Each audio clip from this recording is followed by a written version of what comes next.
Vamos a darle la oportunidad al Señor que nos enseñe lo que Él quiere para nosotros. Quiero decirle que ponga su celular en modo avión, ponga su celular ¿cómo se llama eso? El vibrador, ponga su celular o lo apaga, haga lo que usted le crea conveniente, que no le va a estorbar ese entendimiento que la palabra nos debe dar en esta mañana. Así que vamos a proponernos con conciencia a concentrarnos en la palabra del Señor. Y le voy a pedir que busque su Biblia, el Evangelio de Lucas capítulo 24. Evangelio de Lucas capítulo 24. Yo le voy a tener una lectura del 36 al 45.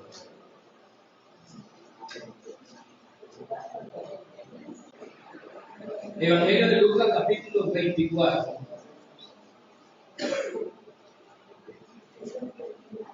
Y usted me sigue en una lectura silenciosa desde el 36 hasta el 45. Espera que todo lo tenga.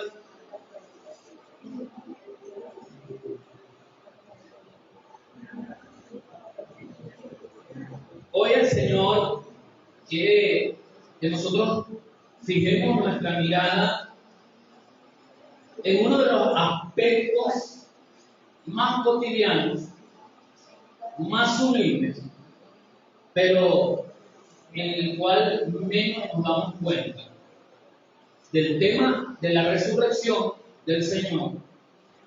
De ese tema hay un aspecto importante que el Evangelio de Lucas, el evangelista Lucas, nos habla cuando escribe desde su perspectiva lo que el Señor le anuncia a sus discípulos después de haber resucitado. Para nadie es un secreto que el Señor y las Escrituras de los profetas antes de él habían proporcionado profecías acerca de la muerte y de la forma como iba a morir el Señor, así como de su resurrección posterior a 3 días que iba a estar muerto nuestro Señor. Así que cuando acontece la resurrección, muchos en teoría sabían que eso iba a acontecer, sabían que eso iba a suceder, no escuchaban. Tal es el caso de los 2 hombres que venían camino a Emaús y venían conversando de eso. Había una leve comprensión teórica acerca de la resurrección del Señor. Pero hermano, nada supera, escuchen, nada supera la experiencia que yo tenga de ver en fe la resurrección del Señor. ¿Y por qué digo de ver en fe? Porque esta mañana voy a transmitirle un mensaje que el Señor le dice a usted. Mira mis manos y mis pies. Ese es el mensaje del Señor para ti. Mira mis manos y mis pies. Dice en el Evangelio de Lucas capítulo 24, versículo 36 al 45. Mientras ellos aún hablaban de estas cosas, Jesús se puso en medio de ellos y les dijo: paz a vosotros. Entonces, espantados y atemorizados, pensaban que veían espíritu. Pero él les dijo: ¿por qué estáis turbados y vienen a vuestro corazón estos pensamientos? Mirad mis manos y mis pies, que yo mismo soy. Palpad y ved, porque un espíritu no tiene carne ni hueso, como ves que yo tengo. Y diciendo esto, les mostró las manos y los pies. Y como todavía ellos de gozo no lo creían y estaban maravillados, les dijo: ¿tenéis aquí algo de comer? Entonces le dieron parte de un pez asado y un panal de miel, y él lo tomó y comió delante de ellos. Y les dijo: estas son las palabras que os hablé estando aún con vosotros, que era necesario que se cumpliese todo lo que está escrito de mí en la ley de Moisés, en los profetas y en los salmos. Entonces les abrió el entendimiento para que comprendiesen las Escrituras. El Señor Jesús estuvo con los discípulos y con la multitud 3 años, no solamente haciendo milagros, sino enseñando.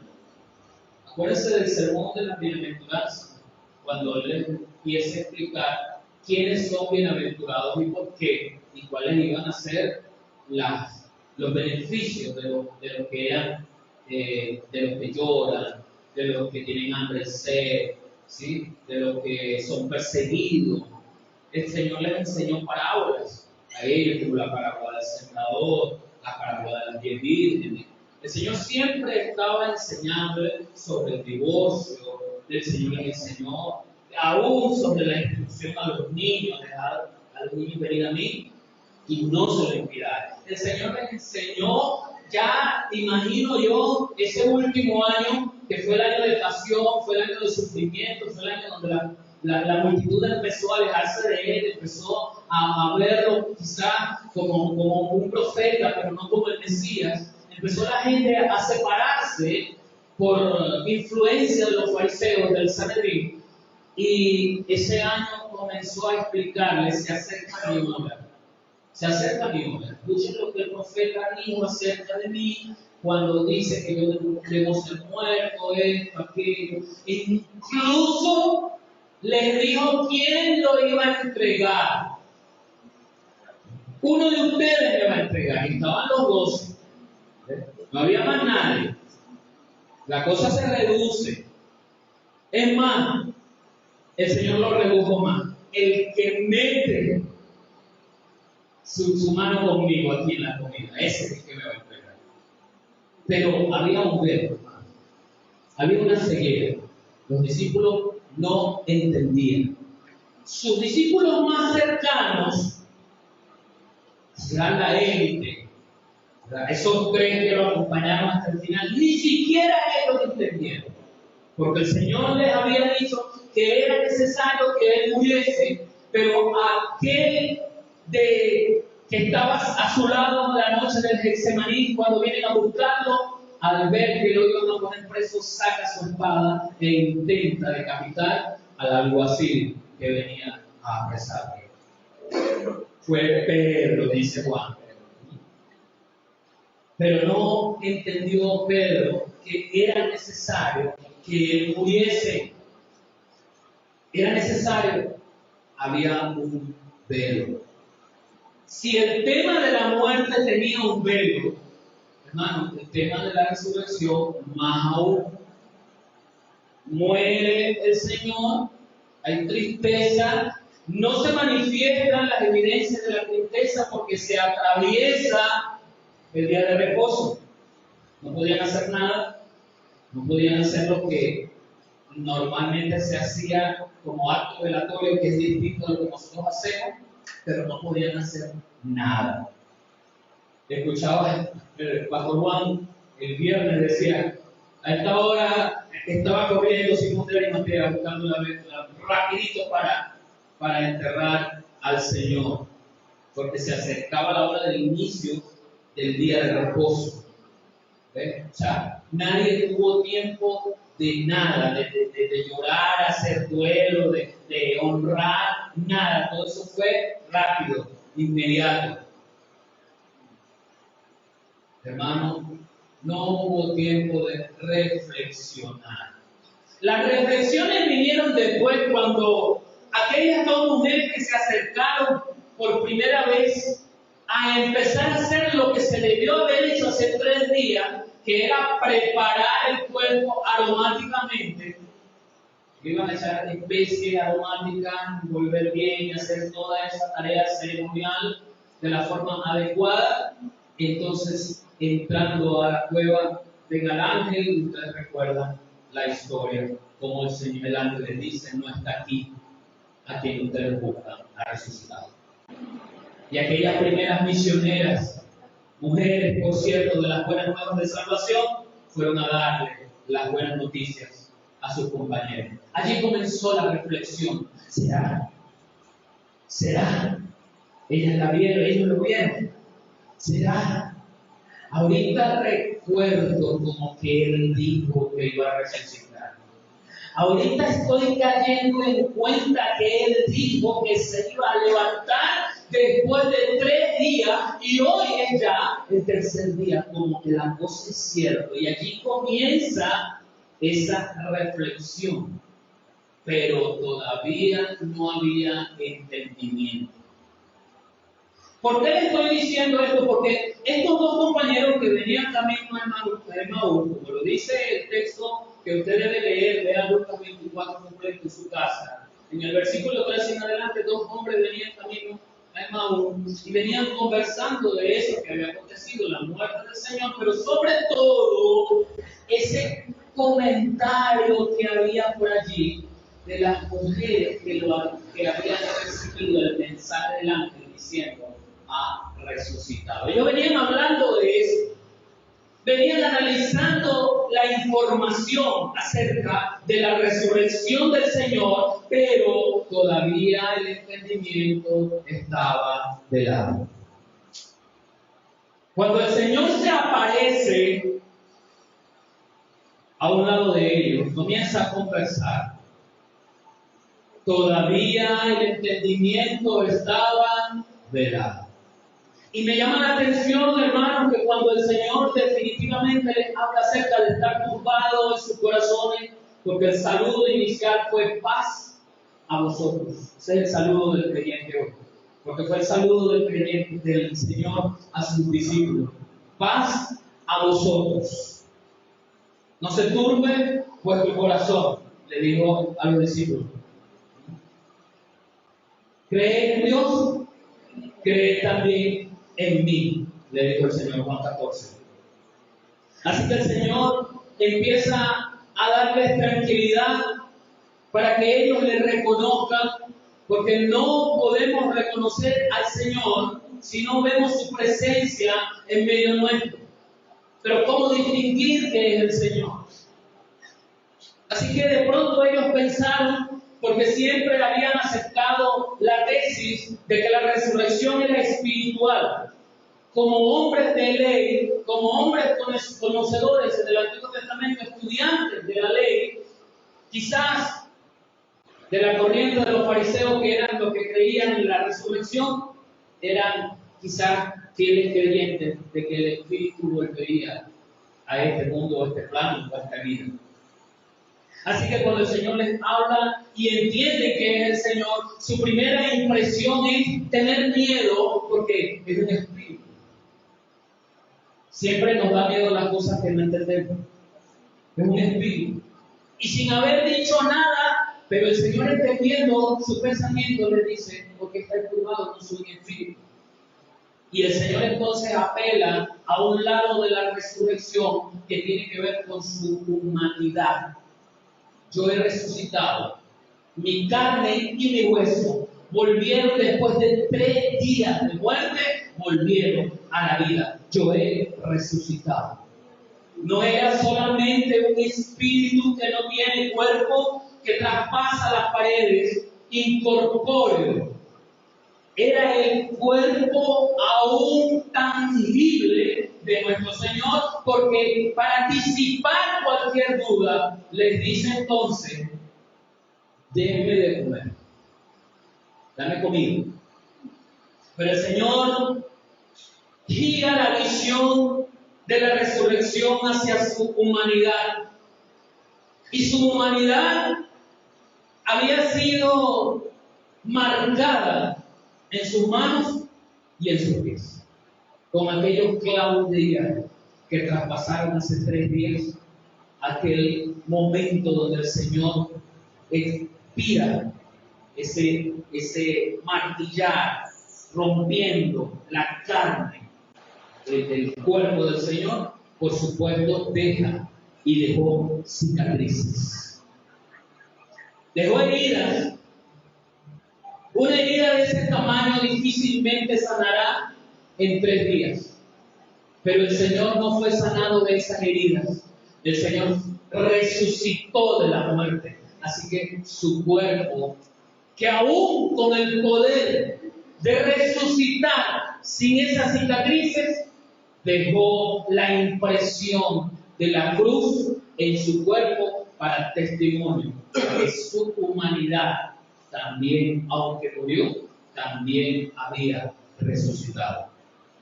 Eso debe tener trascendencia para nosotros hoy. El Cristo que tanto las personas se debaten en el tema de la Trinidad, solo Jesús es un ángel, Jesús no es un profeta, Jesús no es Dios, pero que aquí nos demuestra que Jesús, siendo todo Dios, también siendo todo hombre, Jesús murió y también resucitó. No resucitó solo su parte divina en espíritu, porque recuerden que Dios es espíritu. No resucitó solamente esa parte celestial y divina, sino que su parte humana, 100% hombre, también resucitó.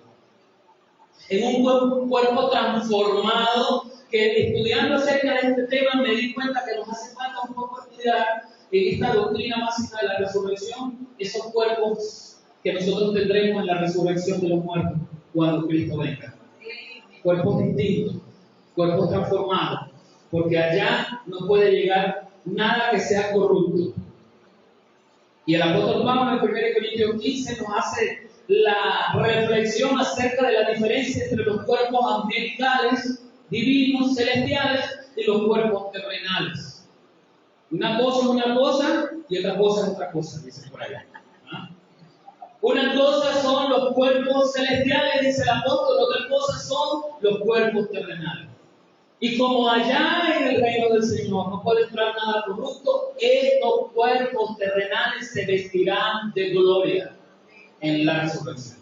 Eso hay que creer. El mismo Pablo en el capítulo 15 de esta carta a los Corintios, él defiende la postura de la resurrección diciendo, hay algunos que están predicando en contra de la resurrección, que no hay resurrección. Si eso fuese cierto, vale nuestra predicación, dice él. No tiene sentido hablar del Evangelio porque la resurrección es la cereza del pastel. La resurrección complementa no solamente la cruz, no solamente la pasión y la cruz, sino todo el acto expiatorio del Señor, porque era necesario vencer a aquel que tenía las llaves de la muerte. Es necesario vencer a aquel que tenía el dominio de la muerte. ¿Dónde está, oh muerte, tu aguijón? ¿Dónde, oh sepulcro, tu victoria? El Señor apela entonces para que usted y yo revisemos su resurrección en cuanto a su humanidad, señalando las evidencias y el testimonio de eso. Hoy podemos señalar tres aspectos fundamentales de ese testimonio de la resurrección del Señor. Vaya a su Biblia a la primera carta del apóstol Pablo en Corintios, capítulo 15, versículos 3 y 4. La prueba de la realidad física de su padecimiento y por supuesto su resurrección nos hace ver el lado humano. Mirad mis manos y mis pies. Primero Corintios capítulo 15, versículos 3 y 4 dice, porque primeramente os he enseñado lo que asimismo recibí, que Cristo murió por nuestros pecados, conforme a las Escrituras, y que fue sepultado y que resucitó al tercer día, conforme a las Escrituras. La esperanza del creyente en su nueva vida tiene su basamento en la resurrección de nuestro Señor Jesucristo. La cruz es símbolo de ese acto expiatorio por medio del cual el Señor no solamente derramó su sangre, sino que murió la muerte de los malditos para liberarlo a usted y a mí de la maldición de la ley. Porque la ley decía, maldito el hombre que muere en un madero. Y así murió Cristo. Murió la muerte de los malditos. Pero la resurrección del Señor lo libera del poder que ató a la humanidad por siempre y para siempre a la maldición de no poder tener en su vida resurrección alguna. ser vivificado delante del Señor. La filosofía y algunas religiones de la metafísica, del conocimiento, del elevar la mente sobre el cuerpo, hablando de la transformación de ese modo de pensar, nos lleva o nos enseña a elevarnos por encima solamente con el conocimiento del yo y de lo que nos rodea. Pero en el Señor somos elevados con el conocimiento de su muerte y de su resurrección. Y las pruebas físicas apuntan a que Él fue resucitado en cuerpo. Mirad mis manos y mis pies. ¿Cuál fue la enseñanza que el apóstol Pablo recibió? Que Cristo murió conforme a las Escrituras. Que conforme a las Escrituras decían que fue muerto, también fue sepultado por 3 días. Y del sepulcro, después de 3 días, fue levantado su cuerpo. Las señales de la evidencia de la resurrección del cuerpo del Señor vinieron cuando en aquel momento el ángel le dijo a las mujeres: aquí no está su cuerpo. Quizás el vendaje, el sudario con el que envolvieron al Señor estaba allí, sobre aquella tumba. Pero el ángel hace referencia al cuerpo del Señor. Aquí no está su cuerpo. La mirada del creyente debe estar también puesta en que Cristo Jesús resucitó en su lado humano también. En su lado humano pidió comida, pero no pidió comida porque tenía necesidad de comer después de 3 días. Pidió comida para hacer testimonio que un espíritu no come, no necesita comer, no puede comer. Y delante de ellos masticó aquel pescado que le dieron. Y aderezó el pescado con aquella miel que le proporcionaron. ¿Puede acaso un fantasma comer? La tradición de las personas que elevan y rinden culto a los santos, lo que ellos creen que son santos, es dejarle a algunos comida que se pudre. Que en testimonio de muchos que he escuchado, entraban sigilosamente a comer de esa comida y la abuelita y el abuelito creían que el santo se había comido la comida. ¿Se da cuenta? Yo soy el camino. Nadie puede venir al Padre sino a través de mí, viendo la humanidad de resurrección de nuestro Señor Jesucristo. Esa humanidad que también en su padecimiento fue humano, en su resurrección también. El apóstol Pablo continúa diciendo que sin esa resurrección vana es nuestra predicación. Y es interesante cómo el Señor llama para que se vean estas primeras pruebas de evidencia de la resurrección de su humanidad. El Señor llama a mirar sus manos y sus pies, mirando la cicatriz del por qué yo di mi vida por ti. Yo di mi cuerpo. Isaías 53, como cordero fue llevado al matadero. No abrió su boca para defenderse, dice el profeta. Así que el Señor, quien dio su vida por nosotros, dejó marcar su cuerpo como evidencia de la expiación de los pecados.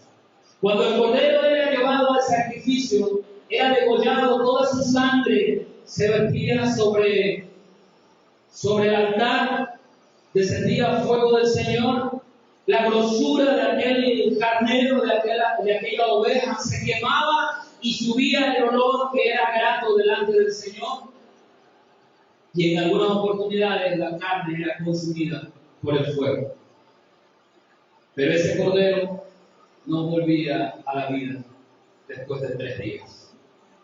Es más, un año después, volvía a tener la necesidad del pueblo de matar otros corderos para expiar los pecados del pueblo, porque la sangre de ese cordero, por muy limpia, por muy pura, aun cuando su cuerpo fue sellado sin mancha y sin nada, no era suficiente para perdonarnos eternamente.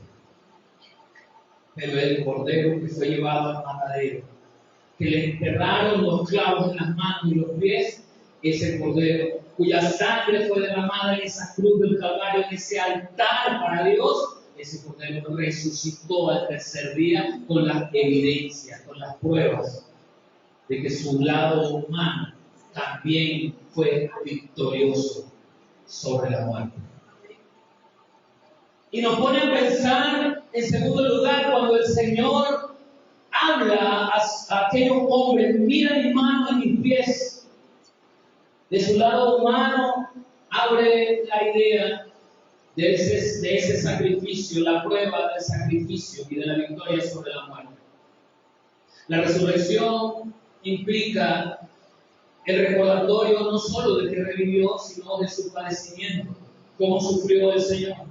Filipenses 3:10 dice: a fin de conocerle y el poder de su resurrección y la participación de sus padecimientos, llegando a ser semejantes a él en su muerte.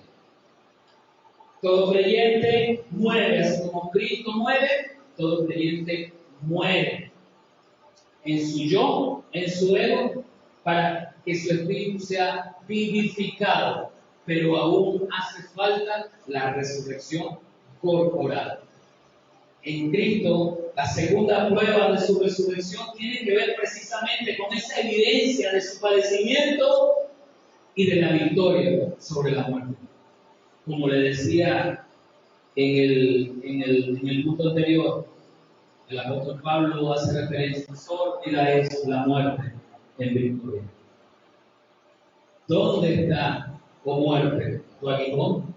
Como aquel aguijón del escorpión, donde inyecta veneno para paralizar, para comer, para dar muerte incluso a una persona. El apóstol apela a esto en la resurrección del Señor para decir: ¿dónde está, oh muerte, tu victoria?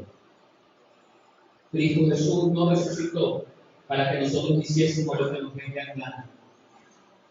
Cristo Jesús resucitó y le fue dado toda autoridad, toda potestad me es dada en el cielo y en la tierra. Por tanto, en consecuencia, producto de esto, dice el Señor, nos comisiona. Pero nos ha dado a entender que ahora vivimos sujetos a su ley.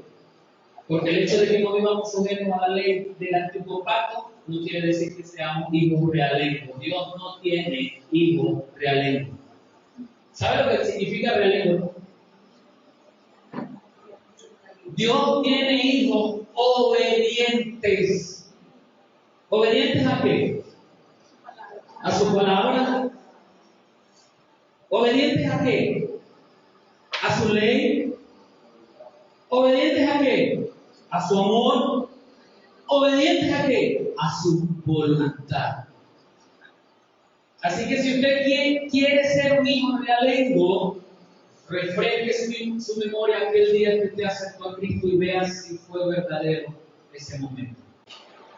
A todos los que le recibieron, a los que creen en su nombre, le dio autoridad para ser hechos hijos de Dios. Eso no quiere decir que nosotros en cualquier momento no cometamos errores. Claro que sí, cometemos errores, vamos a seguir cometiendo errores. Eso no quiere decir que nosotros nos vamos a vestir de una manera moral o ética que dé apariencia de que estoy bien, porque el Señor ve lo profundo de nuestro corazón. Aún yo puedo estar aquí cantando, orando, predicando con una sonrisa, con una habilidad humana para llegar a las personas, pero si mi corazón no está limpio, si mi corazón no es obediente al Señor, como dice 1 Corintios 13, nada soy de nada me sirve. Así que la resurrección del Señor es prueba de su sacrificio y de la victoria sobre la muerte. El apóstol Pablo escribe aquí mismo en 1 Corintios 15, pero versículos 20 al 22 en la versión PDT. Pero en realidad Cristo ha resucitado y fue el primero de todos los que serán resucitados de la muerte. Así como la muerte llegó a la humanidad por medio de un hombre, también por medio de un hombre llega la resurrección. Así como Adán trajo la muerte a todos, Cristo nos traerá a vida a todos nosotros. La resurrección de Cristo es nuestra garantía de la victoria sobre la muerte. Y en ambos casos, tanto la muerte espiritual como la muerte biológica, nuestro ser es transformado en el sacrificio y en la resurrección de Cristo. Eso no fue algo que aconteció en la historia para nosotros celebrar la Semana Santa, para no comer carne y darnos 4 golpes de pecho, pero los restantes 358 días de la semana hacemos las cosas contrarias a lo que Dios quiere para nuestra vida. La Semana Santa no es para regodearnos en medio de la comida de los dulces, en medio del disfrute de la playa y del río. La Semana Santa no es un evento histórico, ni siquiera para atender moralmente a las situaciones que nos ocurren. Pero la muerte y la resurrección de nuestro Señor Jesucristo marcan el punto de partida de del diferente momento de nuestra vida, el antes y el ahora. Como dice el apóstol Pablo en 2 Corintios 5:17, de modo que si alguno está ahora, hoy, en el presente, estar en ese presente en Cristo es estar en esa resurrección que me ampara de parte de Él, me garantiza la victoria sobre la muerte. He recibido vida espiritual y sea usted creyente de esto, recibirá, si muere, la resurrección de su cuerpo en un cuerpo glorificado. Y si Cristo viene y no ha muerto, su cuerpo también renacerá en un cuerpo glorificado. Porque allá, en la presencia del Señor, nada inmundo ni corrupto puede entrar. Y hasta hoy, nuestro cuerpo es un cuerpo corrupto. O sea, es un cuerpo que se degenera biológicamente. Cada año que cumplimos vamos entrando en una etapa distinta, la vejez nos va alcanzando. Siempre le estoy haciendo el llamado para que estudie Eclesiastés 12. Nuestro cuerpo se va encorvando, nuestros dientes se van cayendo, el pelo se va emblanqueciendo, nos vamos haciendo más lentos, somos más propensos a caernos. Nuestra mente empieza a divagar porque las conexiones de las neuronas no se están dando tan rápidas como en nuestra juventud. Eso es normal. Hasta que un día, si Cristo no ha venido, partiremos de este mundo y nuestro cuerpo irá 3 metros bajo tierra, cumpliendo la palabra del Señor: del polvo fuiste tomado y al polvo volverás. Pero en el Señor, el nuevo cuerpo transformado y renovado, el nuevo cuerpo que marca y sella la victoria sobre la muerte, no verá muerte física, así como el Señor. Sin entrar en detalle, no le puedo decir cómo será ese cuerpo. No puedo. Es un misterio. Pero sí le puedo decir que el cuerpo del Señor lo vieron a semejanza de ellos: 2 manos, 2 pies, cicatrices de sus heridas en la muerte, con la posibilidad de comer, pero también con la habilidad de desaparecer como un espíritu y de atravesar las paredes como un espíritu. Porque así fue el cuerpo del Señor. Así será su cuerpo. No sé si de esa misma manera, pero es un cuerpo nuevo que no va a envejecer, que no se le van a caer los dientes, que no se le van a poner el pelo blanco, que no se va a probar jugar chiquito. No pretendo decirle que va a ser bonita, pero bonito, pero bueno, cada quien con lo suyo. ¿Sí? Cada quien con lo suyo. Por lo menos no va a asustar a nadie en el Señor. El Señor entonces nos llama a evidenciar la resurrección desde su humanidad como una prueba de ese padecimiento y por supuesto de volver a la vida, pero también como una prueba del sacrificio y de la victoria sobre la muerte. Finalmente el Señor prueba la resurrección en su humanidad como la auténtica experiencia de vida.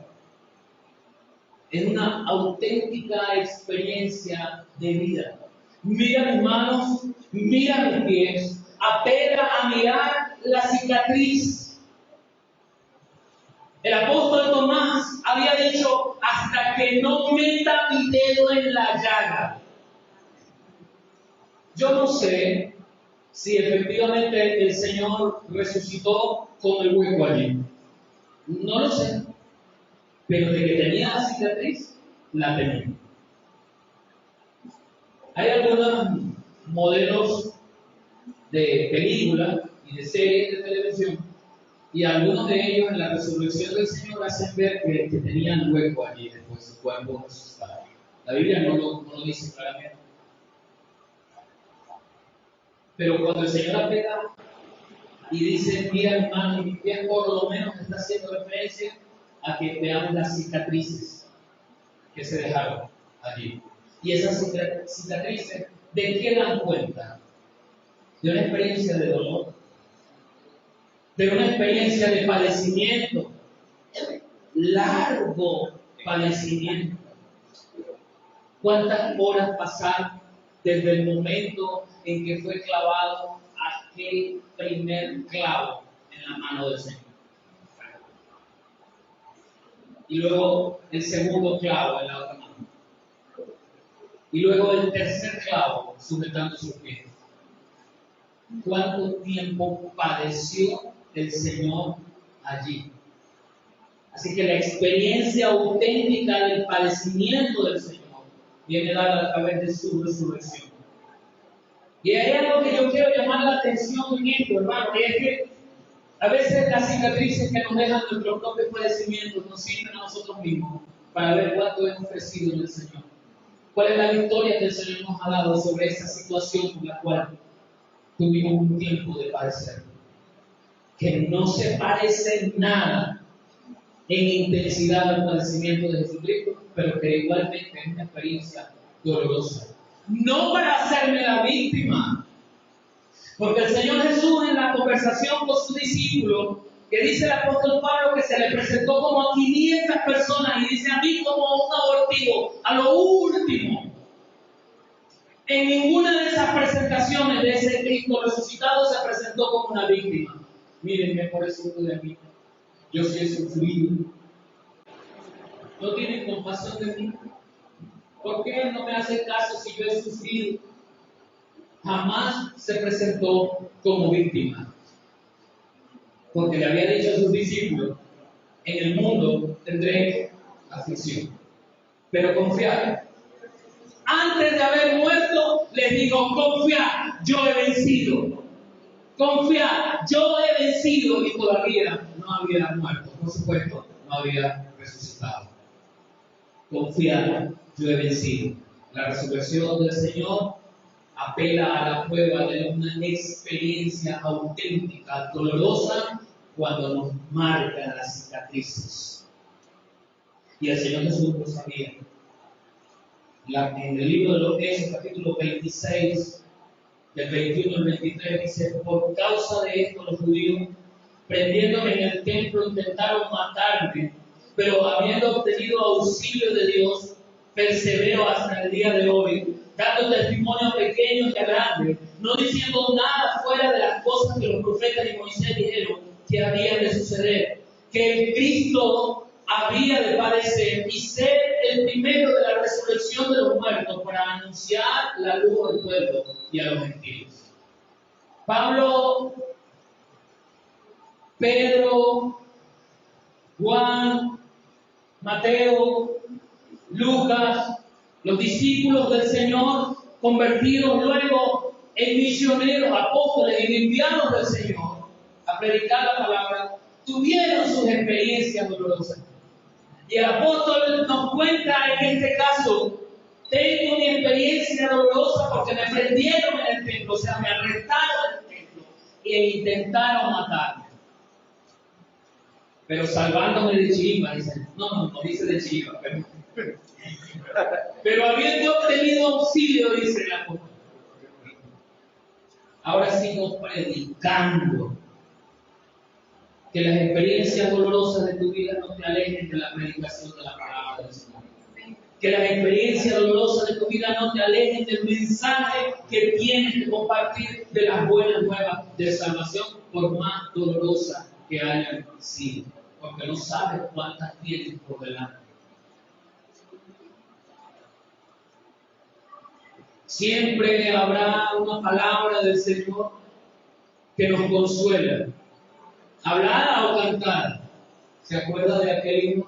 Cuando un marido la felicidad, haya perdida tu felicidad, cuenta.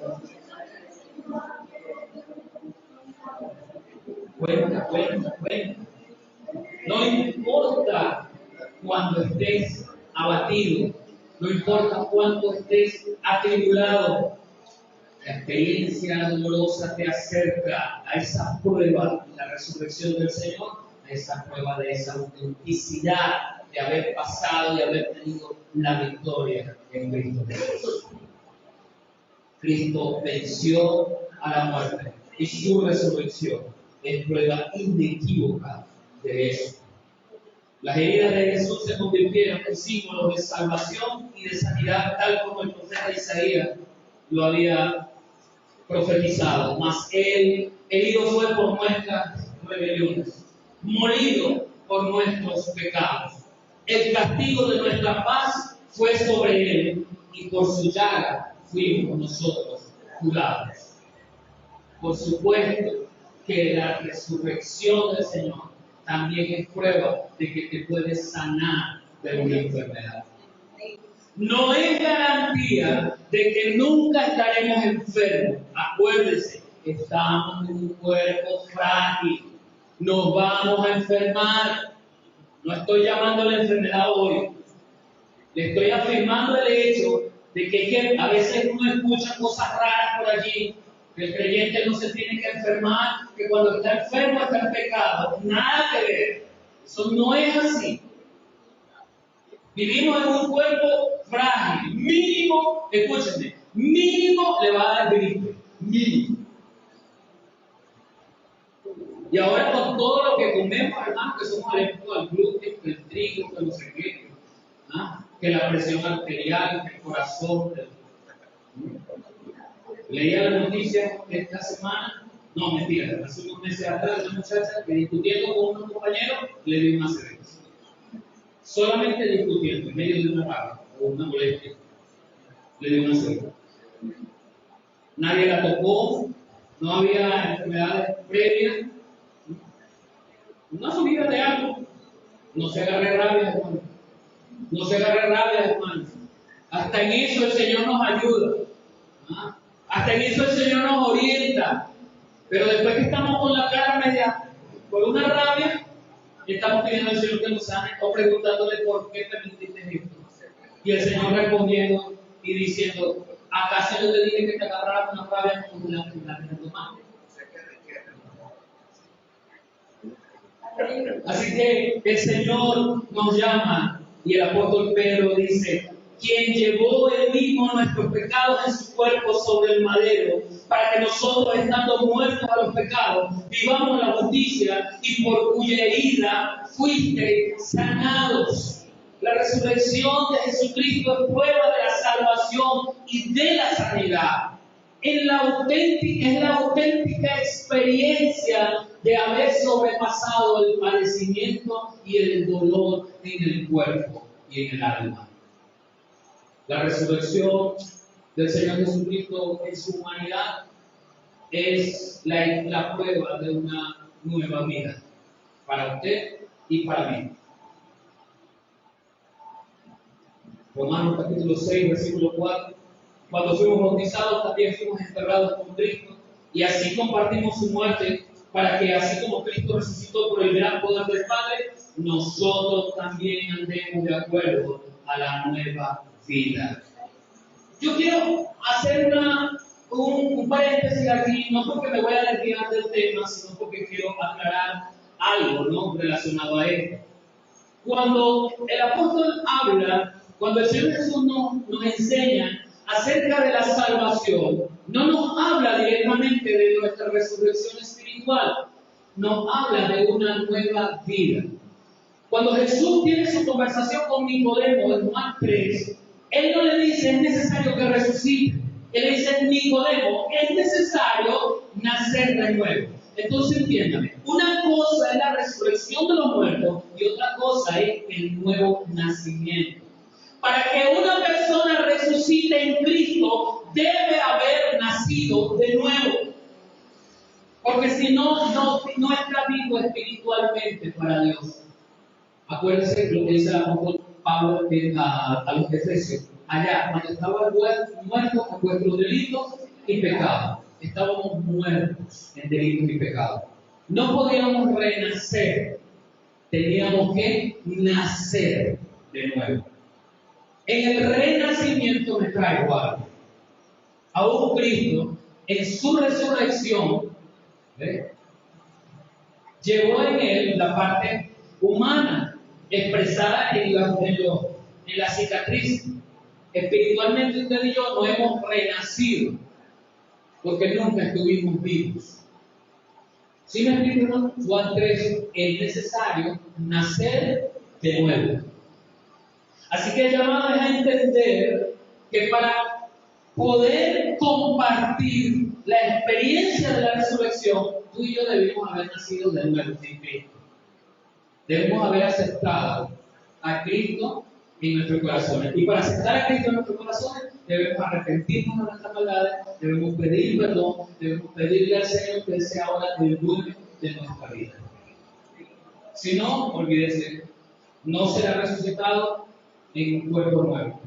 Usted no podrá escúcheme, no podrá gozar de la experiencia de la resurrección de la humanidad de Cristo. No podrá gozar de esa experiencia.